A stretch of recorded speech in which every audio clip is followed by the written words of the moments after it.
There's definitely excitement and anticipation for Final Fantasy VII Rebirth coming out at the end of the month, and I managed to play one of the segments for the demo, which recalls a very fateful tale. I'll be honest, I felt like I was a little too young to enjoy the games of the original Final Fantasy VII, and I didn't get into the series until Final Fantasy X, which, don't get me wrong, is a great and very innovative game in and of itself at the time it came out, but it wasn't until later on that I learned about the previous 9 entries and how much story went into them. So, I thought since I played through Final Fantasy VII Remake, and actually as this video is being released, I'm currently doing a second playthrough, I decided to play the demo for Final Fantasy VII Rebirth. And as someone who never immersed into the story of the game through the original Final Fantasy VII, I consider myself more of a casual when it comes to this game.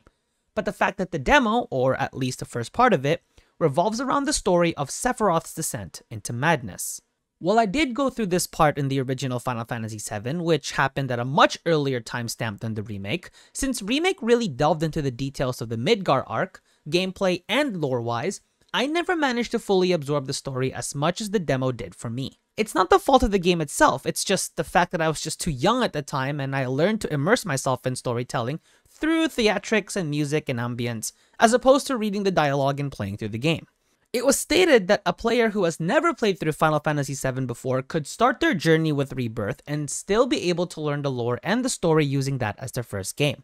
If the Rebirth demo is anything to go by, if I was someone who was just starting out with Final Fantasy VII, I would agree with the statement already. Sure, this might sound a little premature, but hear me out. Anyone who is a Final Fantasy fan, or even a casual gamer who enjoys playing RPG games, knows the names Cloud and Sephiroth, the cold, handsome ex-soldier with the iconic Buster Sword, and perhaps one of the most elegant, badass villains who is known as the One-Winged Angel and wields the katana. Even if you've never played 7 before, you are probably aware of who these two are. If this Rebirth demo is the first time you're playing Final Fantasy VII, which is unlikely, but just in case, you are honestly starting out with a massive bang. While you may have missed on starting the events in Midgar and the Final Fantasy VII Remake, you are still starting the story with a very emotional and intense first part demo. For those who don't know, the first segment of the Rebirth demo takes place during the events of Mount Nibel, a few years before the events of Remake.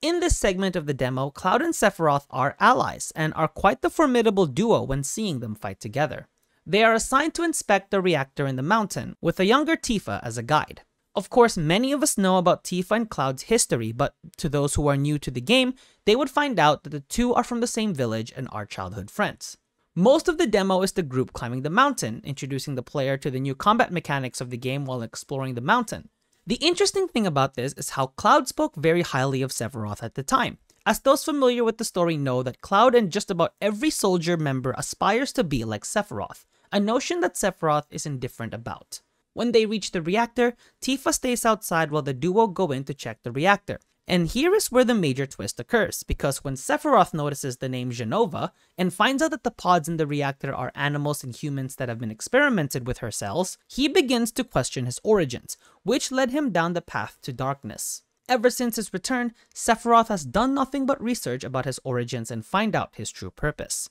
since he has known that he was special but did not know to what extent. This eventually led to obsession, where he would lock himself in the basement of the mansion in Nibelheim for days reading about the origins of his mother, Jenova. This causes question amongst citizens of the village of his whereabouts, and when Cloud attempts to confront him, Sephiroth does not acknowledge him, instead continuing to obsess with his purpose, and when he finally discovers his so-called purpose, he brushes Cloud aside with such inhuman strength that results in Cloud being knocked out. When Cloud comes to, he wakes to a burning Nibelheim where Sephiroth has murdered a good number of its citizens. From pretty much overnight, after one event, we had witnessed Sephiroth turn into a complete monster in front of our eyes.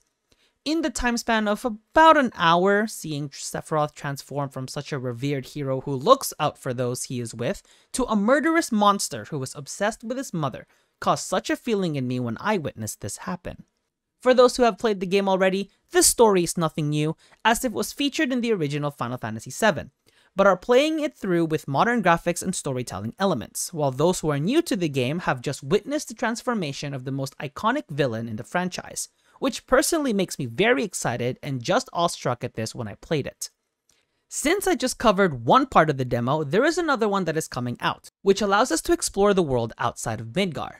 This one I am also very excited for since I want to see what the full open world experience would look like in Rebirth. I'll admit, I never got that far past Midgar and the events at Nibelheim in the original Final Fantasy VII, which is actually the reason why I haven't covered much Final Fantasy VII in the channel. So I may do a playthrough of this game since I won't be familiar with the events outside of Midgar, so it'll be a bit of an exciting experience for me.